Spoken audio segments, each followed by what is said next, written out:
So we've got 21 chicks. We've got purebred, I think, purebred American breast chickens, and then we've got our cross Cornish. So we've got a lot of white yellow chicks, and they all got yellow feet. I gotta look back and see if when I bought my chicks, my American breast chickens, if they had white or yellow feet or if they immediately had gray feet. Pretty much all of these look like they've got yellow feet. Looks like they're finding the water. This little guy here is the last one that hatched. So he's not quite dried out. He's a little smaller. But he looks like these other brown ones. So we got 1, 2, 3, 4, 5 brown. They look more like the dark Cornish. And then we got the rest are white, like the white Plymouths.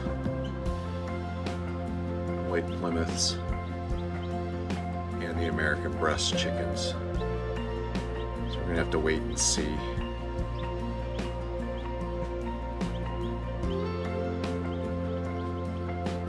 They're all tired out. This guy's eating, that's good. So I'm gonna leave him alone. Got huge temperature swings. It was 93, I think, on Monday or Tuesday, and now this is Wednesday, and it's like 65. So I have to keep adjusting my light height here, up and down, because they want to be around 100 degrees for the first week. It's good they seem to be eating. All right. So this is week 1 of the new second generation breeding for meat chickens. We'll see if these things start putting on weight faster than the other chicks. If that's the case, then maybe I've got the right mix, and we'll have to refine it. All right, this is an update on the meat chickens. These are all for meat.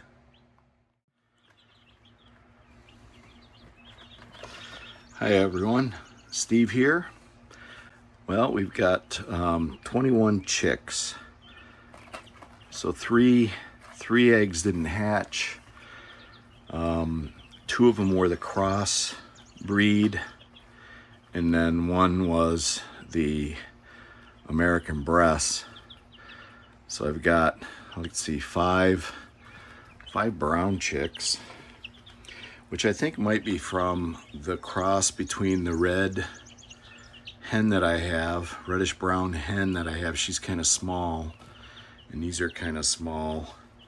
And it was about 5 days worth of eggs. So they're probably her offspring with the roosters, cross roosters. And then the rest of these, so 5 others are gonna be the Rock Cornish cross whites. And those are kind of what I'm after. So next time I'm gonna have to thin her out, get her out of the mix somehow.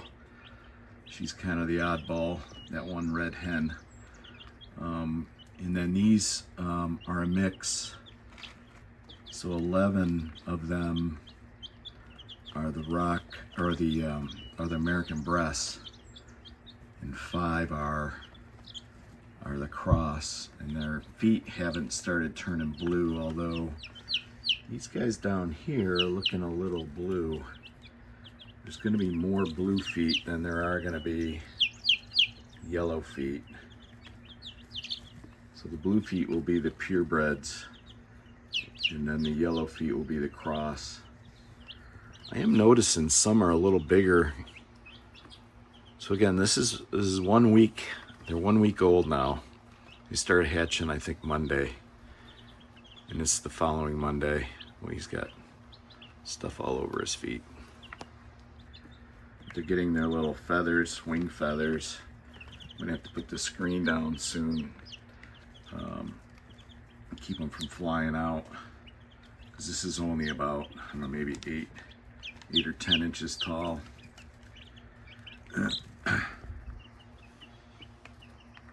Since they've hatched, I've brought all of the chickens together again, so they're all intermixed again. Just so I only need one side to put water on. So that's the adult chickens. What else? They've been eating a lot of food. So I'm almost through one. I go through one bag. So I bought this just to have. So how many pounds is that? So that's 7 pounds of food. And that's what's remaining. So they've gone through about maybe 6 pounds already. And maybe 1.5 of these. No, I think that's probably our third. This is our third water, full water, and that's about 1 gallon. So they're eating and drinking well. Haven't lost any. I don't see any dirty butts. So that's good.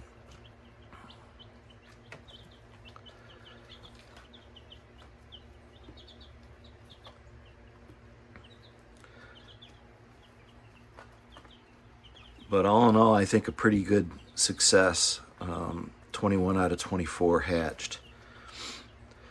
I think it would have been better had I not had trouble starting the incubator and getting that going.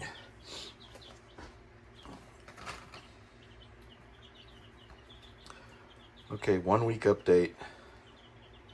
I'm gonna put all these together. So last video I showed them hatching.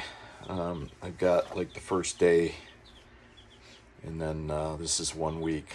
So I'll just keep adding content until I get, 20 minutes or so of content. All right, so here's the old tractor. A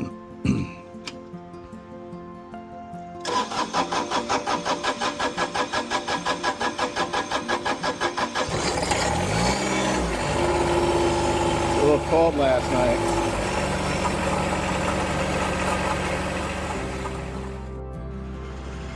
All right, so I'm going to set up my tripod here, and we're going to get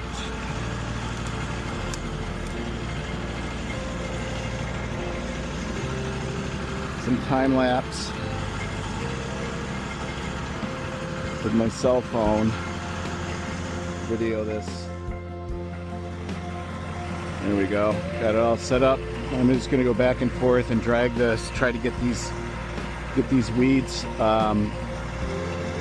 pulled up, and then we're going to put plastic down. So probably put one sheet this way, and then one there and one there. I don't know. I got to figure that out. Maybe put one big one here, and then do something over here. It's 20 feet wide by 100 feet long roll, so it's a lot of plastic. Just got to figure out the best way to cut it up. All right, here we go.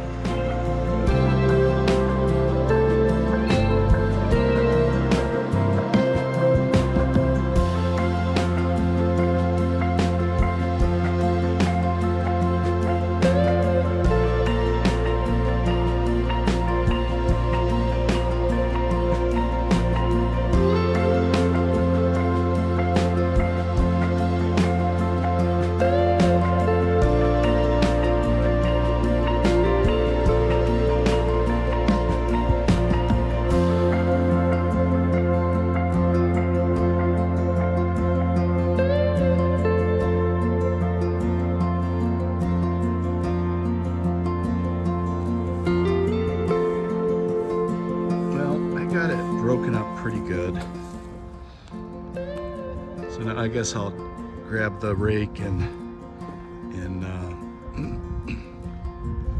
pull all this over, try to get some of the weeds buried in here and in the garlic area, and then start considering putting plastic down. I'll put the plastic over this and then just cut holes. I got bricks to put down, but I hope my tractor is gonna be okay. It's been acting up for a while. I just haven't had time. I never seem to have time.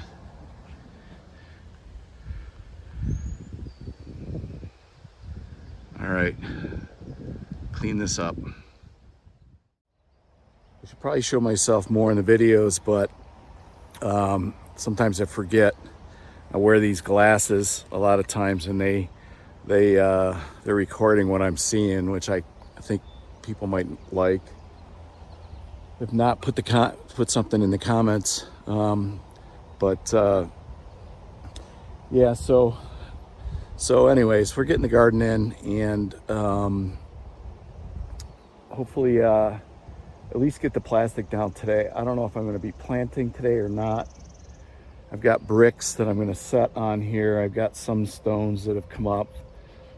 Put those to the side, and then try to use those to weight down the plastic. If you get really high winds and the plastic lifts off and takes off, then you wipe out all your plants. So it's kind of the downside of using it, but you got to weight it down really well. So again, that's a good thing for the rocks that I dig up.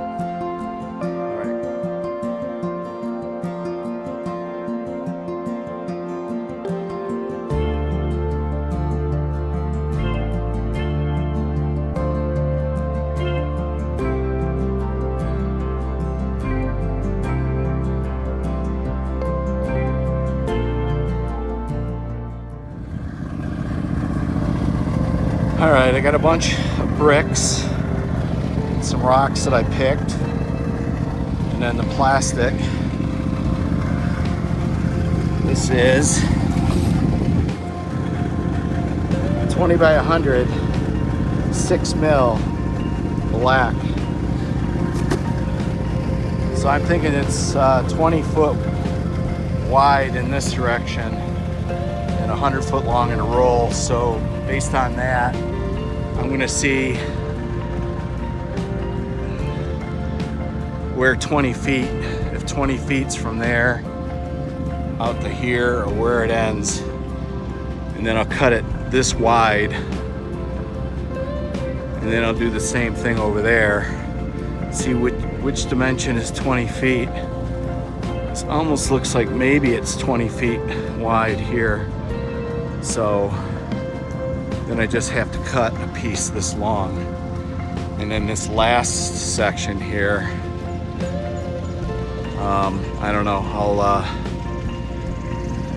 this width here, I'll just maybe cut 2 pieces. Maybe that's 40 feet. I'm thinking maybe 40 feet long. I'll get my tape out and measure it. All right, do that next. All right, so this is about 14 feet wide, and this goes to 20 from the end there to here is about 20 feet, and from there to here is another 20, and then about, I don't know, 18. So if I overlap these a couple feet, it'll take 3 by 14 pieces. And then this over here, I didn't really measure the width. That's about, I think, 12, but 20 feet brings me up to here. So it doesn't quite bring me all the way up to the end here. So, I don't know. That means I got to put another little piece over here, from here over to the edge here.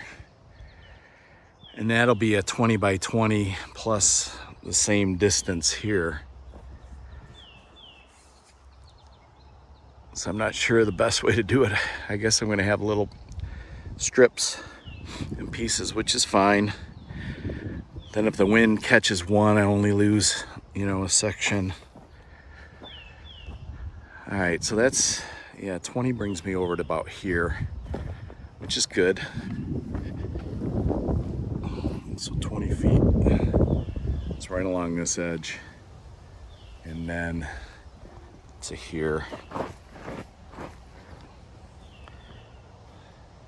So that's a 20 by 20 square. So maybe I'll start with this piece, cut a 20 foot. So I'll roll this out 20 feet and then cut it. I'm pretty sure the whole roll is 20 feet long, or 100 feet long. So I may end up using the whole roll. I don't know. We'll see. I've got a lot of dead grass here in the yard, so I'm gonna rake that up here during the week and then put it probably around the asparagus and maybe some around the garlic to keep the weeds back. I got it looking pretty nice now. So if I get some grass on here, it'll keep the weeds from growing in here and keep it looking a little nicer, because the asparagus will grow up through the grass, unlike the weeds. So, all right, get busy.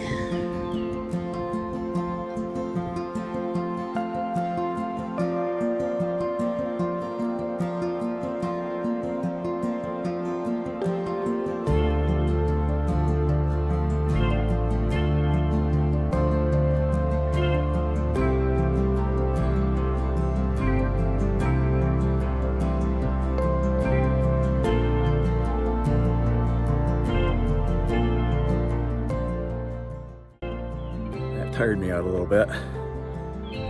I'm sitting down in the lawnmower. So I think I got it to where I want it. I'm not going to cover the whole thing in plastic. By the raspberries here, I want to extend the raspberries all the way to the end of the garden here. So I want to extend the garden or the raspberries out to the end here. So I'll be digging up some plants and then planting them along here. And then obviously I'm leaving that open. I'm gonna put some grass down there, and then I've got a patch for my garlic for next year. Maybe I'll extend it to the end here. And once I pull the garlic up, then I can keep using my cultivator and keep it plowed up, keep the weeds from growing. And then it'll be ready for next year. With all the new nutrients that I just put around them, I think that I'll be able to get another planting season out of that area of garlic. So I think it'll work out pretty good. So yeah, my asparagus is looking pretty good. And then there's a little patch at the end. I don't know what I'll do with that. Maybe I'll just plant my, I've got lettuce and stuff. It's gonna like the shade a little better, so maybe my lettuce and some of the herbs I'll put down at the end there. I'm not gonna cut a little piece. So I have a little bit of roll left, but it was 100. So what I did is this section right here, this is 20 feet here, and then 15 feet there. That over there is 9 by 20. And then I did two 20 foot by 20. Well, I did a 20 foot by 20 at the far end, way out here. And then I think I went 24 feet this way, and then it's 20 feet there. So that's how it worked out. So I'm happy with this. I think it worked out. I gotta put a lot more rocks down So I've got to take this little tractor because that tractor's not running right. I should try and start it, but I looked at the water levels a little bit low, not super low, but it really needs to be flushed out because I don't think I'm getting really good heat transfer on the radiator. The oil level looked really good, so that was good. But yeah, as you can see, we're supposed to get wind next week too. Look at the cottonwoods. Those get my allergies going. And I've got a cottonwood tree that grew up right there. That's a cottonwood. I need to cut that down. It's kind of a garbage tree anyways. But I've got lots of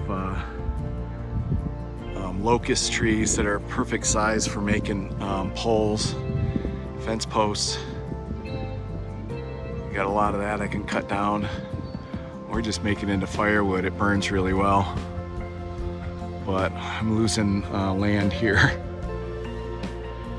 All right, got all this grass to rake up, put that around there, and more rocks and more bricks. I'm out of bricks, so I'm gonna have to find rocks to put around. Well, I got some bricks there, I guess. So I got maybe six bricks and a few more rocks. So I'll spread those out and then get some more. All right. All right, well, I think that's good for now. And we'll just put our plants in wherever, I don't know. Probably put the pumpkins and squashes and stuff over there. Maybe put the tomato plants and peppers up in here. Like I said, maybe lettuce and some parsley and sage and stuff. We'll put that at the end over there in the dirt spot. I just have to kind of hoe it up and then put grass. Maybe I'll actually just put grass over there. I should have enough grass here to fill in this area. It's kind of what I have to do next. Although we want to get the garden in, but see if my son will start it. All right, that's it.